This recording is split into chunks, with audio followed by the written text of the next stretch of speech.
ఆధ్యాత్మిక నగరమైన తిరుపతి త్వరలో రుచుల నగరంగా మారబోతుంది. శ్రీ వెంకటేశ్వర స్వామి దర్శనం కోసం వచ్చే భక్తులతో పాటు స్థానికులకు సరికొత్త ఆహార అనుభూతిని అందించేందుకు ఈట్ స్ట్రీట్ సిద్ధమవుతుంది.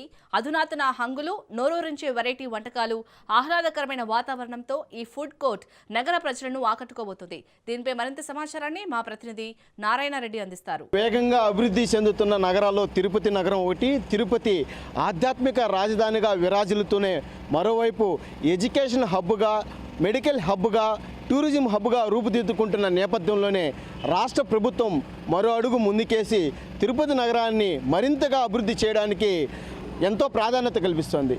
ఇందులో భాగంగానే తిరుపతి నగరాన్ని ఫుడ్ హబ్గా కూడా తీర్చిదిద్దడానికి చర్యలు చేపట్టింది.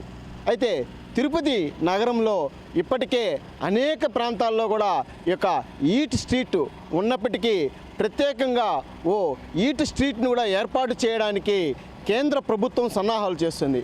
ఇందులో భాగంగానే కేంద్ర ప్రభుత్వం ద్వారా సుమారు 100 కోట్ల రూపాయలను నిధులను కూడా ఈ యొక్క తిరుపతి మున్సిపల్ కార్పొరేషన్ ద్వారా మంజూరు చేయించి తద్వారా ఈ యొక్క తిరుపతిలో స్ట్రీట్ ఈట్ ఫుడ్ కూడా ఏర్పాటు చేయాలని చెప్పి కూడా కార్యక్రమానికి శ్రీకారం చుట్టింది రాష్ట్ర ప్రభుత్వం.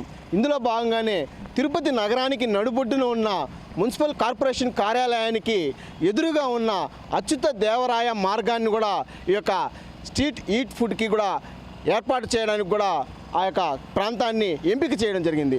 అయితే నగరానికి నడుబొడ్డున ఉన్న ఈ యొక్క ప్రాంతానికి ఓవైపు స్విమ్స్ ఆసుపత్రి, మరోవైపు రుయా ఆసుపత్రి కూడా ఉండడం గమనార్హం. ప్రధానంగా ఈ రహదారి పూర్తిగా కనెక్టివిటీ రోడ్డుగా ఈ ప్రాంతం ఉన్నది. అయితే 2019 నుంచి 24 మధ్య అధికారంలో ఉన్న వైకాపా ప్రభుత్వం రహదారుల ఏర్పాటుకు అత్యధిక ప్రాధాన్యత కల్పించింది. అందులో భాగంగానే డిప్యూటీ మేయర్గా ఉన్న భూమన అభినయ్ రెడ్డి ఈ కనెక్టివిటీ రోడ్లను కూడా నిర్మాణం చేయడం జరిగింది. అయితే 2021లో ఈ యొక్క ఈట్ స్ట్రీట్ కార్యక్రమానికి భూమన అభినయ్ రెడ్డి శ్రీకారం చుట్టారు. అయితే కొన్ని కారణాల వల్ల ఈ కార్యక్రమం వాయిదా పడినట్టు తెలుస్తుంది.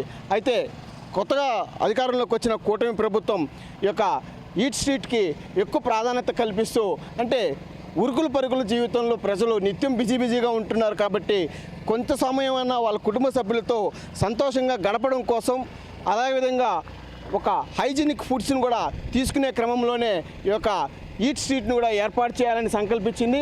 అందులో భాగంగానే ఈ యొక్క ఈట్ స్ట్రీట్ను కూడా ఏర్పాటు చేయడానికి సర్వేగంగా కూడా పనులు కూడా జరుగుతున్నాయి.